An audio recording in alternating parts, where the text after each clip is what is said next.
আমার আরেকজনের সাথে বিয়ে হয়েছে। তাছাড়া আমি যখন আগে দেখা করেছি সেখানে ও ছিল না, অন্য একজন ছিল। আমি বুঝতে পেরেছি তোমাদের নিশ্চয়ই কোনো ঝগড়া হয়েছে। আমি তোমাদের মাঝে আর থাকলাম না, ঘুমোতে যাই। কথাটা বলেই তিনি রাত্রির আর কোনো বাধা না শুনে চলে গেলেন। ছেলেটা নেমেই বলল, চকলেট দেবে না বউ? আমি বুঝতে পেরেছি তুমি সব চকলেট একা খেতে চাও, বলে সে কাঁদতে কাঁদতে শুয়ে পড়ল। রাত্রি বুঝতে পারছে না তার সাথে কি হচ্ছে। তারপর সে চিন্তা করলো সবকিছু তার মাকে জানানোর দরকার। তাই সে মোবাইলটা নিয়ে বেলকনির দিকে চলে গেল।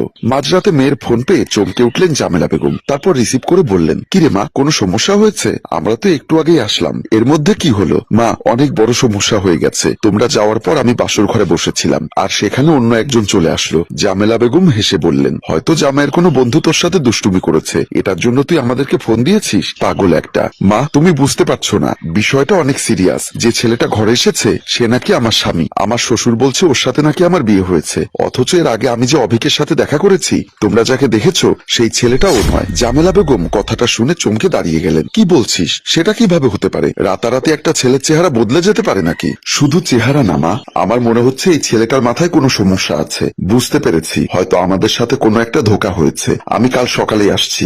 আজকের রাতটা তুই নিজেকে একটু নিরাপদে রাখ। সকালবেলা বারবার কলিং বেলের শব্দ হচ্ছে, তাই সেলিম সাহেব দরজা খুললেন। দেখলেন তার বেআইন এসেছে। আরে বেআইন সাহেবা, আপনি আসুন, বসুন।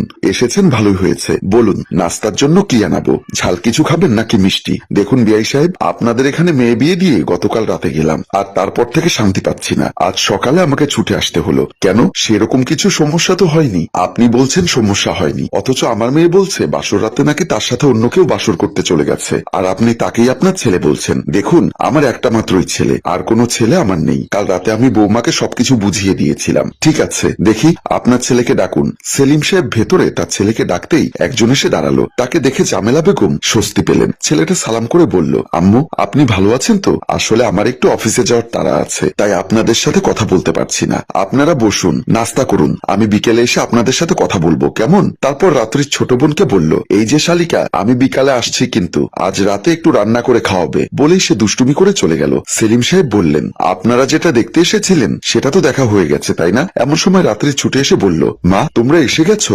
আমাকে বাঁচাও মা, অন্য একটা ছেলের সাথে আমাকে সংসার করতে বলছে উনি। জামেলা বেগম বললেন, তোর মাথা কি খারাপ হয়ে গেছে?